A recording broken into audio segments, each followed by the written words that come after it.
FrostRunner is another game that I picked whilst I was trawling for Steam Winter Sale cards, and it actually looked quite good on its Steam page, so I thought I'd give it a try. FrostRunner is a game where you have to cross a map and its hazards as fast as you possibly can and get to the glowing door. You start with straight running across the ground, then you move on to jumping, movable platforms, sliding on ice, using weird lanterns to swing about, and using the same things to launch yourself across the map. These hazards are accompanied by red spiky ice patches which impale you instantly on contact, which makes your manoeuvrability a little more limited. The only other way you can die is falling to your death, but there are plenty opportunities for that, don't you worry. There are 5 levels each, I think, within each of the sections, the first one usually dedicated as an introduction to the new mechanic, and the other 4 a chance to practice. As well as these different hazards for challenge, you are also challenged with collecting tapes that unlock insane mode versions of each of the sections for a bit of extra spice. These can be easy to find, and they can also be quite well hidden or difficult to reach. I managed to unlock one, and it was right that the level was quite a bit harder than the usual ones, but it wasn't horribly unattainable, so I suppose I should consider myself lucky. As I've mentioned in another game, the puzzling out of the levels isn't as hard as the executing. Yes, for the later skills, timing is a big key, but my main issue with the mechanics came from the moving platform levels. It seems that if you hit the platform the wrong way when you jump from it, it turns from a normal platform to a jet-powered trampoline that shoots you so far out the map you forget why you were even playing. This can be incredibly annoying, as you can be one jump away from the end of the map and end up 5 miles out the other end of it. Then you have to start again. If you know you're headed for certain doom, you can restart the map, or if you're like me, you can misjudge and restart the level right before you actually reach the end. As mentioned, you have to try and be as speedy as possible, and every level is timed and presents you with a leaderboard at the start. I managed, by some twist of the universe, to get myself onto one of these leaderboards. Here you go, here's your evidence. I'm sure by next week I'll have been replaced, but I'll enjoy it for now. Some of these levels you can get very close to leaderboard score. On some, I'm only actually about 0.3 of a second away from being on the board, but it seems physically impossible to shave off that fraction of a second. Some people have ridiculously fast times, and I have no idea how they did it.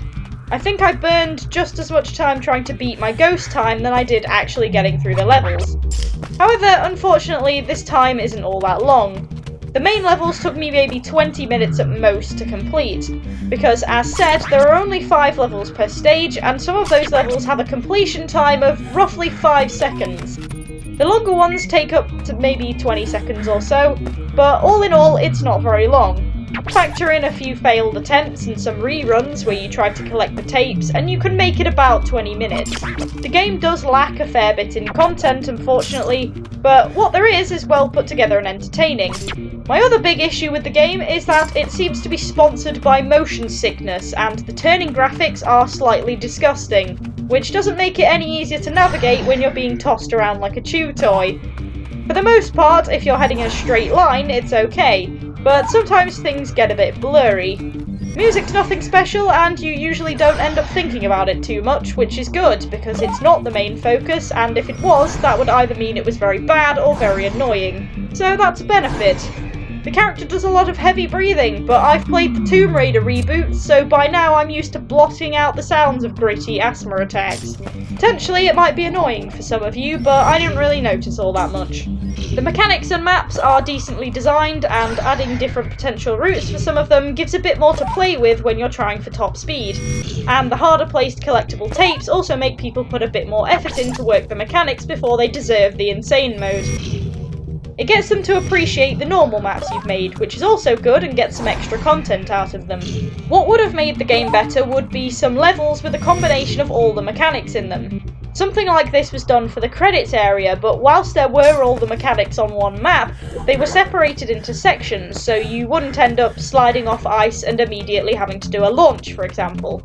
This could have been a lot bigger of a challenge, and even the insane mode maps seem to be separated for the different skills, so I don't even think you'll get any of that in there. It's a little bit of an opportunity wasted, and it could have made the game a lot more fun, but I'm not sure if this was some kind of project, so maybe they didn't have time or didn't really need to add any more to it. Bit of a shame, but what can you do? It's a good game, fun and a little tricky, though as mentioned, more content comes from collectibles and speedrun attempts than the actual levels themselves, which as said is a shame because other than the platforms, the game has pretty much perfect physics and mechanics which make for gameplay that is both fun and requires skill, and has potential to be even a little bit more than it was. For a quick try, and if you enjoy the demand that you gotta go fast, this game is worth picking up. I'm going to give it a 7 out of 10. It plays nicely and is enjoyable, even if turning sideways is graphically mush, and unfortunately is a little lacking in content. I don't regret it at the very least, and that's always grounds for a positive review. Take your 7 and Frost run with it. I'll see myself out.